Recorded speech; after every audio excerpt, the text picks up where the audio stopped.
Այսօր պատրաստում եմ մեր հայկական ամանորյա սեղանի հիմնական ուտեստներից մեկը՝ բլինչիկ։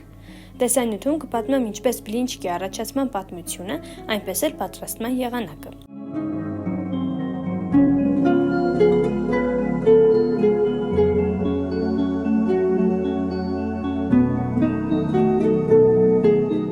Սկզբում 4 ձուն, 1.5 թեյ գթալ աղը, 1 ճաշի գթալ շաքարավազը և 4-ից 5 ճաշի գթալ բուսայուղը հարում ենք։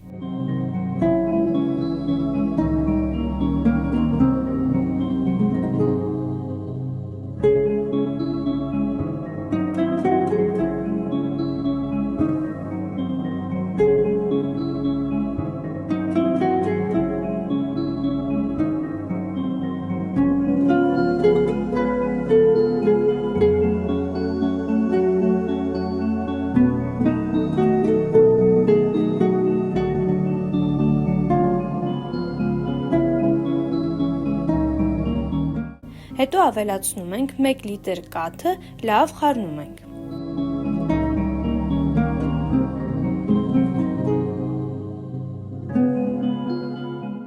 Քիչ-քիչ ավելացնում ենք մոտ 600 գրամ ալյուրը։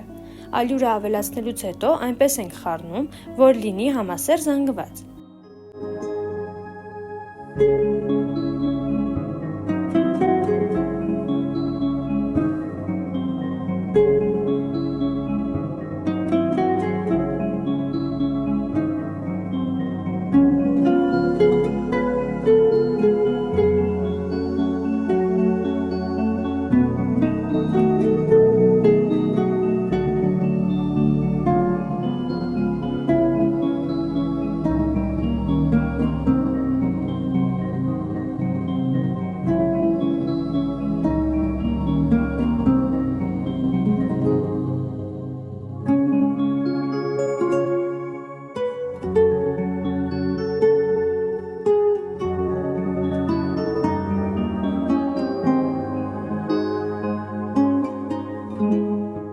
Հետո ավելացնում ենք 600 մլ գորգ ջուրը։ Ջուրը ավելացնելուց հետո ըստ խմորի խտության կամ ավելացնում ենք ալյուր, կամ չենք ավելացնում։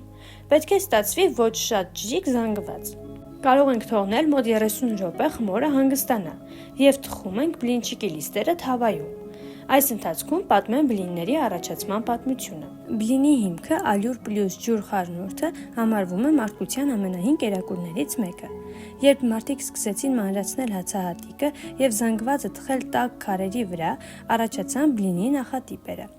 Սա տեղի է ունեցել դեռևս քարե դարում, այսինքն բլինը սկզբում ընդամենը հարթ կրակի վրա թխվող հաց էր։ Հետագայում սլավոնական ժողովուրդների մոտ բլինները ստացան առանձնացված նշանակություն։ Հին սլավոնները բլինը համարում էին արևի խորհրդանիշ, իր կլոր և ոսկեգույն տեսքի պատճառով։ Բլինները օգտագործվում էին հին ծիսական արարողություններում, հատկանշական էին հատկապես ձմռան և գարնան սահմանային տոները։ Մասլենիցան դարձավ այն հիմնական տոնը, որտեղ բլինները ունեցան մշակութային մեծ դեր։ Մասլենիցան նշվում էր գարնան գալստյան նախօրեին։ Բլինը այստեղ խորհրդանշում էր արևի վերադարձը, բնության արթնացումը։ Ըստ ավանդույթի, որքան շատ բլին էին թխում այդ շաբաթվա ընթացքում, այնքան առատ ու բարեբեր զարգացող տարի էր սպասվում։ Այսօր բլինների գաղափարը տարածվել է ամբողջ աշխարհով։ Ֆրանսիայում կրեպներ, ԱՄՆ-ում փանքեյքեր, Նիդերլանդներում փոֆերջեններ, սլավոնական երկրներում ավանդական բարակ և խոշոր բլիններ։ Ահա այսպիսի հետաքրքիր զարգացման պատմություն ունի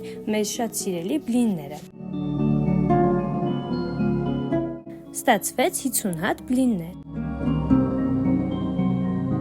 Հիմա պատրաստեմ լցոնը։ Սկզբում սոխը և գազարը բուսայուղով տապակում ենք։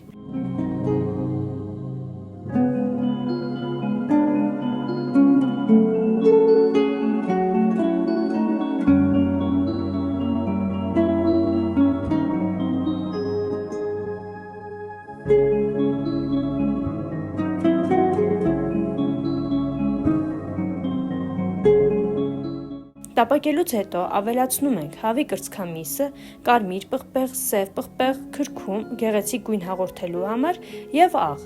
Խառնում ենք և կրկին տապակում։